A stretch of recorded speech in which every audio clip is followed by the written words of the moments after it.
Praise the lord. ప్రభువైన యేసుక్రీస్తు నామంలో మీ అందరికీ మా హోసన్నా మినిస్ట్రీస్ తరపున హృదయపూర్వకమైన వందనాలు తెలియపరుస్తున్నాను. ప్రియులారా, ప్రభు ఈ రోజున విశేషమైన కృపచేత దీవెన చేత సమృద్ధిగా నా ప్రభు మిమ్మల్ని నింపునుగాక. నూతనమైన మార్గాలలో నా ప్రభు మిమ్మల్ని చేపట్టి నడిపించునుగాక. ఈ పూట పరిశుద్ధ గ్రంథంలో చక్కటి మాట, సామెతల గ్రంథం 11వ అధ్యాయము 23వ వాక్యాన్ని నేను చదువుతున్నాను, జాగ్రత్తగా వినండి.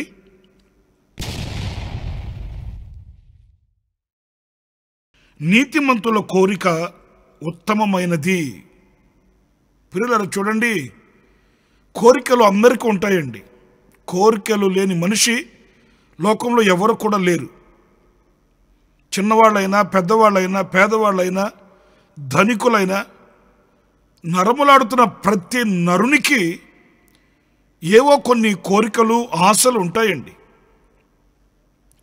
వాళ్ళ స్థితిని బట్టి, వాళ్ళ మనస్తత్వాన్ని బట్టి, వాళ్ళ హృదయ అభిలాషను బట్టి కోరికలు, ఆశలు కనిపిస్తాయి. అయితే ఇక్కడ ఒక నీతిమంతునికి ఉండే కోరికలు ఎలాంటివి అనేది మనం గమనించినప్పుడు అవి ఉత్తమమైనవిగా ఉంటాయట. నీతిమంతుని యొక్క కోరికలు నిజమే. నా ప్రియమైన దేవుని బిడ్డలారా, మనం యేసుక్రీస్తు రక్తం చేత కడగబడ్డాము, లోకంలో నుంచి ఏర్పరచబడ్డాము. మనము పరిశుద్ధమైన మార్గాన్ని ఎంపిక చేసుకొని పవిత్రుడైన దేవుడిని అనుసరించి వెంబడిస్తూ ఆయనను సేవించుచున్న ప్రజలము గనుక మనకు ఉండవలసిన కోరికలు అనేవి ఉత్తమమైనవిగా ఉండాలండి. ఈ రోజున ఆచారాల ముసుగులో కొనసాగుతూ నేను నీతిమంతుడనే, నేను క్రైస్తవుడనే అని చెప్పుకుంటే కాదు, కానీ మన యావత్ జీవితంలో ప్రభావితమవుతున్నటువంటి ఈ యొక్క కదలికలే కానివ్వండి, లేక అనుభవాలే కానివ్వండి, ఇవి మనము నీతిమంతులముగాను, నీతిమంతులమైన మనకు ఉండవలసిన ఉత్తమమైన కోరికలు ఎలాంటివి అనేది మరి ప్రత్యక్షపరచాలి అనేది మనం నేర్చుకోవాలండి. ఇక్కడ నేను 1-2-3 మాటలు నేను మీతో చెప్తాను. నీతిమంతుని యొక్క కోరికలు ఉత్తమమైనవి. అవి ఎలా ఉంటాయి అని అంటే జాగ్రత్తగా వినండి. ఒకసారి యేసుక్రీస్తు ఓ ఇంట్లోకి వెళ్ళి కూర్చున్నాడండి. వారు ఆయన ఆహ్వానించారు. అందుచేత యేసయ్య వెళ్ళి ఆ ఇంట్లో కూర్చున్నాడు. కూర్చుంటే ఆ ఇంట్లో చాలా హడావుడిగా ఉందండి. ఎందుకంటే సాక్షాత్తు జీవాధిపతి అయిన ప్రభు వెళ్ళి ఆ ఇంట్లో ఉన్నప్పుడు ఇంకా పరిస్థితులు ఎలా ఉంటాయి అనేది నేను కొత్తగా చెప్పాల్సిన అవసరమేం లేదు. ఎందుకంటే గనులైన వాళ్ళు, మరి బలము కలిగిన వాళ్ళు, అధికారులైన వాళ్ళు, ఇలాంటి వాళ్ళు మన ఇంట్లోకి వచ్చినప్పుడు మరి ఆ ఇంట్లో ఎంత హడావుడి ఉంటుంది, ఎలాంటి పరిస్థితులు ఉంటాయనేది మనందరికీ కూడా మరి తెలిసిన విషయాలే. అలాగే యేసుక్రీస్తు ఆ ఇంట్లో ఉన్నప్పుడు చాలా హడావుడిగా ఉంది. అంత హడావుడిలో ఒక తల్లి, అంటే ఆ ఇంట్లో ఉన్న ఆ యొక్క సహోదరి, ఇవి ఏమీ ఆమెకు పట్టలేదండి. ఆమె తిన్నగా వెళ్ళి ఆయన పాదాల దగ్గర కూర్చొని ఆయన ఏదో చెప్తున్నాడు, ఆమె కూడా వింటుంది. ఆమెకు వేరే విషయాలు కానీ, వేరే తలంపులు కానీ, వేరే ఆలోచనలు కానీ ఇలాంటివి ఏవి కూడా ఆమెకు లేవండి. ఆయన చెప్పే మాట మీదనే ధ్యాస పెట్టి, ఆయన చెప్పే మాట మీదనే మనసు పెట్టి, ఆ మాటలు ఏ మాట నన్ను దాటుకుని వెళ్ళిపోతుందో అన్నట్లుగా ఆ మాటల్ని శ్రద్ధగా ఆలకిస్తూ ఆమె అలాగే ఆయన మాటల మీద ఆశ పెట్టుకొని ఆ మాటలు వింటూ కూర్చుండిపోయింది. అంతలో ఆ సహోదరికి అక్కయ్య అయిన మార్తమ్మ కాస్త బాధపడిందండి. అరే, నేను ఒక్కదారినే ఇన్ని పనులు చేస్తున్నాను, ఇంత శ్రమ పడుతున్నాను, ఈ సమయంలోనా ఇలాగా మౌనంగా కూర్చొని ఆ బోధకుని చెప్పే మాటలు వినడం అన్నట్లు ఆమె కోపించింది. ప్రియులారా, కోపించడం మాత్రమే కాదు, ప్రభువుని ఆమె ఆదేశించింది. ఏమయ్యా బోధకుడా, తనను నాకు కొంచెం సహాయం చేయమని చెప్పకపోయారా అన్నట్లు. ఈ సందర్భంలో పరిశుద్ధ గ్రంథంలో మనం చదివినప్పుడు ఒక చక్కటి విషయం మనకు బయటపడుతుందండి. లూకా సువార్త 10వ అధ్యాయం 40వ వాక్యం దగ్గర నుంచి నేను చదువుతున్నానండి. మార్త విస్తారమైన పని పెట్టుకున్నట చేత తొందరపడి ఆయన యొద్దకు వచ్చి, ప్రభువా, నేను ఒంటరిగా పని చేయుటకు నా సహోదరి నన్ను విడిచిపెట్టినందున నీకు చింత లేదా? నాకు సహాయము చేయమని ఆమెతో చెప్పమనెను. అందుకు ప్రభువు, మార్తా మార్తా, నీవు అనేకమైన పనులను గూర్చి విచారము కలిగి తొందరపడుచున్నావు గాని అవసరమైనది ఒక్కటే. మరియా ఉత్తమమైన దానిని ఏర్పరచుకొనెను, అది ఆమె యొద్ద నుండి తీసివేయబడదని ఆమెతో చెప్పెను. ప్రియులారా, చూసారండి, నీవు విస్తారమైన పనుల చేత బహు తొందరపడుతున్నావు. నీ చెల్లి అయిన మరియా ఉత్తమమైన కోరిక కలిగినది, ఉత్తమమైన దానిని ఆశించినది, ఉత్తమమైన దానిని ఏర్పరచుకొనినది. నిజమే. ఏంటి ఆమెకున్న ఉత్తమమైన ఆశ అనంటే, దేవుని మాటలే శ్రేష్టమైనవి. ఆమె ఆశ అదండి, ఆమె కోరిక అదండి. ఏదో వంటకాలు చేయాలి, ఆయనను మరోలా తృప్తిపరచాలి, ఆయన దగ్గర పొగడతలు వినాలి అని కాదు, కానీ ఆయన నోట వచ్చే మాట నేను వినాలి. ఈ సృష్టిలో, ఈ లోకములో శ్రేష్టమైనది దేవుని మాట. ఆ దేవుని మాట చేత నేను తృప్తిపరచబడాలి, ఆ మాటలు నేను వినాలి, ఆ మాటల చేత నా జీవితాన్ని కట్టుకోవాలి, ఆ మాటల చేత నేను ధైర్యాన్ని పొందుకోవాలి, ఆ మాటల చేత నేను విశ్వాసమందు బలపరచబడాలి అన్నట్లు. నా ప్రియమైన దేవుని బిడ్డలారా, నీతిమంతుని యొక్క కోరిక ఉత్తమమైనదై ఉంటుందట. మరి ఉత్తమమైనదే కదా, సాక్షాత్ ప్రభువే చెప్తున్నాడండి. ఈ రోజున అలాంటి ఉత్తమమైన కోరిక మనకున్నదా? దేవుని మాటల చేత నేను తృప్తిపరచబడాలి, దేవుని మాటలు చదవాలి. నేను నిన్నటి రోజు కూడా చెప్పానండి, దేవుని మాట వినిన వానికి కలిగే ఆశీర్వాదాలంటూ నిన్నటి రోజు చెప్పానండి. కానీ ఈ వాక్యంలో కూడా మనం చదివినప్పుడు, ప్రియ దేవుని బిడ్డలారా, ఆ దేవుని మాటలు, దేవుని ఉపదేశం, ఆయన నోట వచ్చే ఆ యొక్క సందేశము కొరకు ఆశ కలిగి ఎప్పుడు వినాలి, ఎప్పుడు వినాలి, ఎప్పుడు వినాలి, ఇంకా వినాలి, ఇంకా వినాలి అనే తృష్ణ, ఆశ, ఇదిగో ఈ నీతిమంతులకు కలిగినట్లు లేఖనాల్లో మనం చదువుతున్నాము. ప్రియా దేవుని బిడ్డలారా, యేసుక్రీస్తు ఆయన శరీరధారిగా ఉన్నప్పుడు అనేక మంది ఆయన యొద్దకు పరుగులు తీసుకొని వచ్చేవాళ్ళండి. ఆయన బోధిస్తూ ఉన్నప్పుడు ఒకరోజు కాదే, 2 రోజులు కాదే, 3 రోజుల పాటు అలాగే కూర్చుండిపోయారట వాళ్ళు. మనకేమో 15 నిమిషాలు, 20 నిమిషాలు, ఒక అర్ధగంట, గంట దేవుని మందిరంలో కూర్చొని దేవుని మాటలు వినాలంటే ఎంత కష్టతరమో. 1 గంట, 2 గంటలు దేవుని వాక్యాన్ని చదవాలంటే ఎంత కష్టతరమో. ఎందుకంటే మన ఆశలు వేరు కదండి, మన ఆలోచనలు వేరు, మనకున్నటువంటి తలంపులు వేరు కదండి. అందుచేత దేవుని వాక్యానికి సమయం ఉండదు, దేవుని వాక్యానికి మనం అవకాశం ఇవ్వలేము. ఆ పని త్వరగా ముగించాలని ఇష్టపడుతుంటామండి. వాళ్ళు చిన్నలు కాదే, పెద్దలు కాదే, వృద్ధులు కాదే, 3 రోజుల పాటు అలాగే నిలిచిపోయారంటండి. నా ప్రియమైన దేవుని బిడ్డలారా, ఈరోజు దేవుని వాక్యం మీద, దేవుని మాటల మీద నువ్వు ఎంత కోరిక కలిగి, ఇష్టం కలిగి, ఆశ కలిగి ఉన్నావు అనేది మనం పరీక్షించుకోవలసిన శ్రేష్టమైన విషయం అండి. మరొక మాట కూడా నేను మీకు జ్ఞాపకం చేస్తాను. ఒకసారి దేవుడు అబ్రహామును దర్శించాడండి. అబ్రహాముతో మాట్లాడడం ప్రారంభించి అబ్రహాముతో చెప్పాడు, అబ్రహాం, సొదొమ గొమొర్రా పట్టణాన్ని నేను అగ్నితో కాల్చబోతున్నాను, దాని దోషం అధికమైపోయింది అని సొదొమ గొమొర్రా పట్టణాన్ని గూర్చి అబ్రహాముతో చెప్పాడండి. పిల్లల ఆశ్చర్యమైన సంగతి ఏంటంటే, దేవునికి స్నేహితుడిగా పరిగణించబడిన అబ్రహాం ఆ మాట వినగానే చలించిపోయాడండి. నిజంగా దేవుని వాక్యంలో మనం చదువుతుంటాం, క్రీస్తు యేసునకు కలిగిన ఈ మనస్సును మీరు కలిగి ఉండండి అనే వాక్యం మనం చదువుతుంటామండి. అంటే దేవుని మనస్సును మీరు కలిగి ఉండండి అని చదువుతుంటాం కదా. అలాంటి వ్యక్తి అబ్రహాముగా కనిపిస్తాడండి. ఎప్పుడైతే దేవుడు సొదొమ గొమొర్రా పట్టణాన్ని నాశనం చేయబోతున్నాను అని అన్నాడో, వెంటనే ఆ మాట వినగానే వెంటనే అడుగుతున్నాడండి, అయ్యా, దుష్టులతో కూడా నీతిమంతులను కూడా నువ్వు చంపేస్తావా? మరి ఏం చేయమంటావు? మరి నీతిమంతులుంటే ఆ పట్టణాన్ని కాపాడుతావా? చూసారండి, ఆ మాట చాలా ఆశ్చర్యాన్ని కలిగిస్తుందండి. చూడండి, ఆదికాండం 18వ అధ్యాయం 23వ వాక్యం నేను చదువుతున్నానండి. అప్పుడు అబ్రహాము సమీపించి ఇట్లనెను, దుష్టులతో కూడా నీతిమంతులను నాశనము చేయుదువా? ఆ పట్టణములో ఒకవేళ 70 మంది నీతిమంతులుండిన ఎడల దానిలోనున్న 70 మంది నీతిమంతుల నిమిత్తము ఆ స్థలమును నాశనము చేయక కాయవా?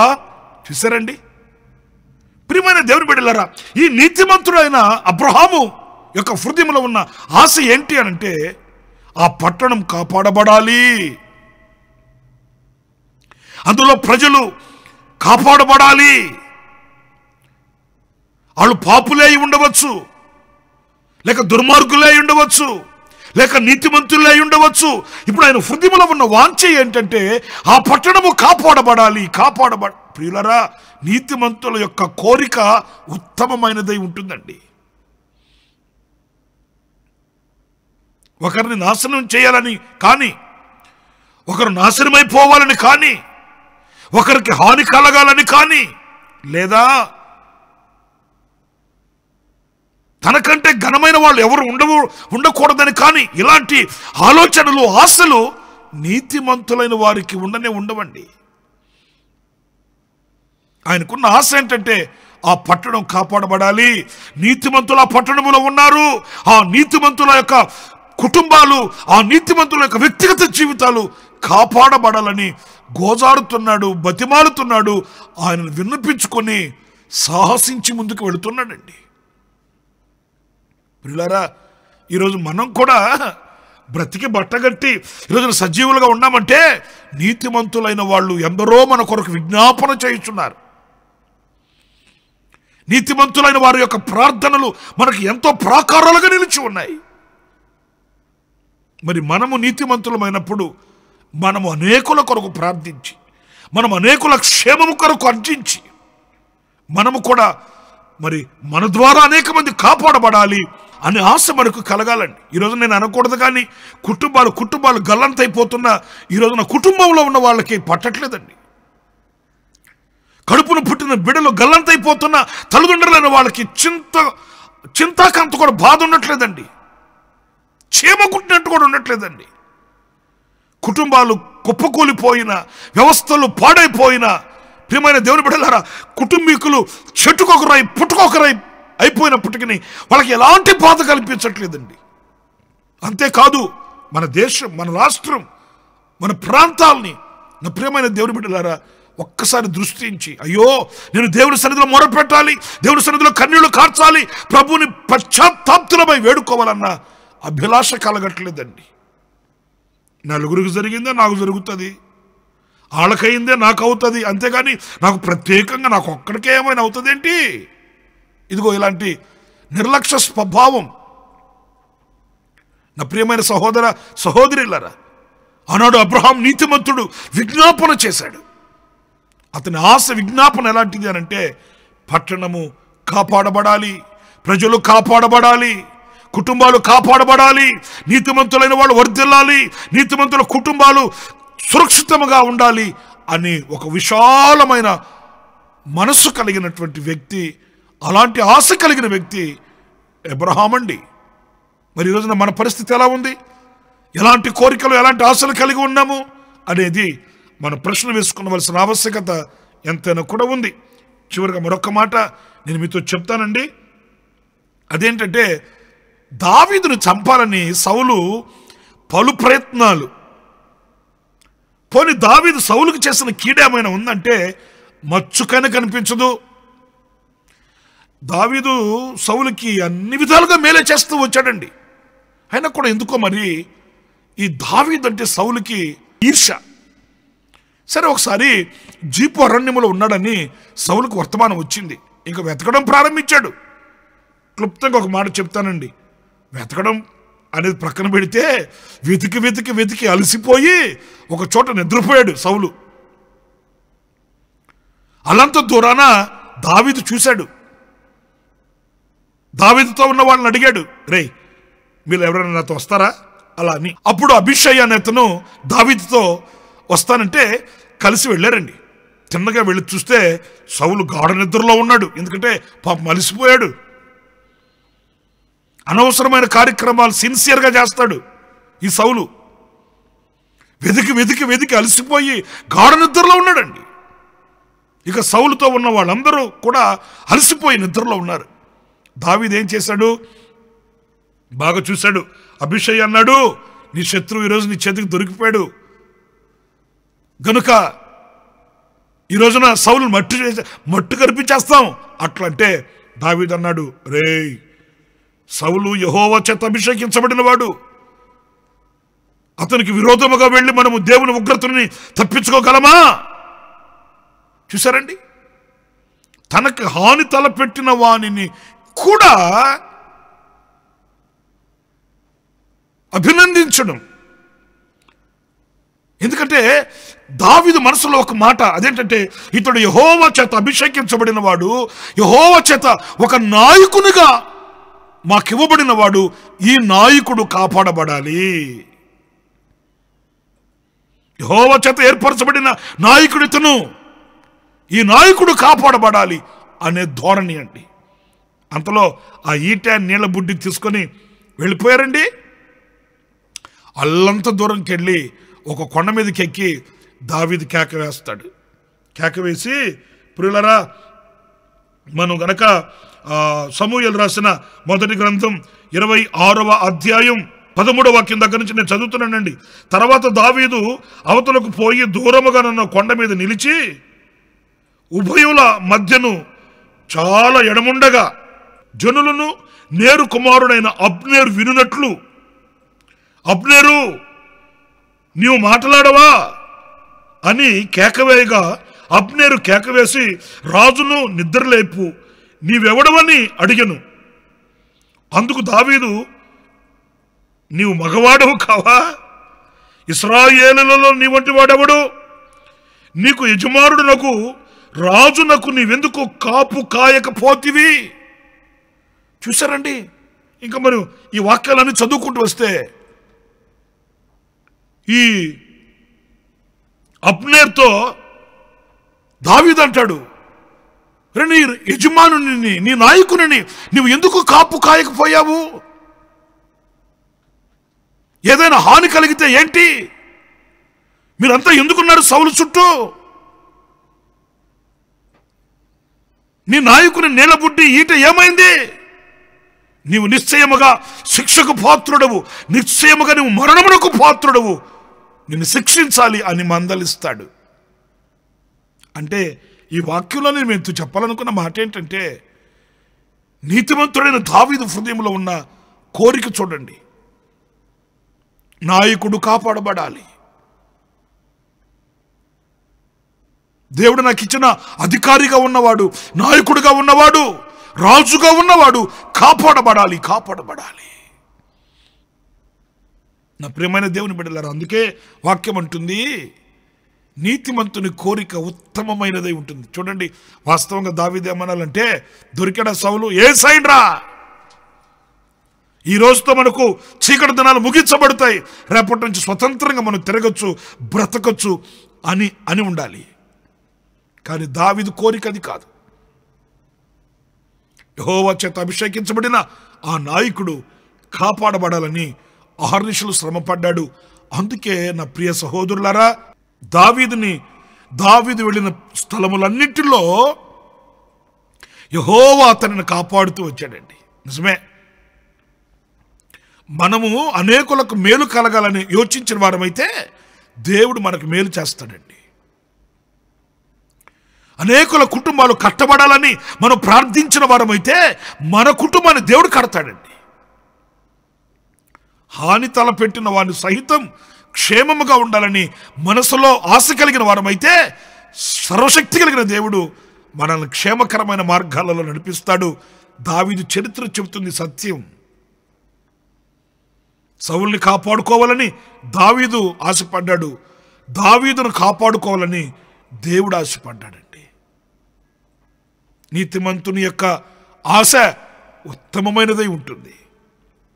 ఇలాంటి ఆశలు, ఇలాంటి ఉత్తమమైన కోరికలు కలిగిన వారమై దైవ దీవెనలు పొందుకుందాం. దేవుని కృప మీకు తోడై ఉండునుగాక. తలలు వంచండి. ప్రార్థన. జీవాధిపతి అయిన ప్రభువా, మీకు వందనాలు నైనా. మేము నీతిమంతులమై ఉత్తమమైన కోరిక కలిగిన వారమై మీ యొద్ద దీవెనలు పొందుకోవడానికి సహాయం చేయండి. అలాంటి మంచి విశాలమైన హృదయాన్ని మీరు మాకు ప్రసాదించండి. దూరదృష్టిని ప్రసాదించండి. ఉత్తమమైన వాటిని కోరుకోగలిగినటువంటి వివేకమైన హృదయాన్ని మా అందరికీ మీరు ప్రసాదించి నడిపించమని మమ్మల్ని మీ చేతులు సమర్పించుకుంటూ యేసు నామములో ప్రార్థించి వేడుకొనుచున్నాను తండ్రి. Amen, amen. ప్రభు మిమ్మల్ని దీవించి ఆశీర్వదించునుగాక. ఈ దినమంతయు విశేషమైన కృప నా దేవుడు మీకు సమృద్ధిగా అనుగ్రహించునుగాక. ఆమెన్.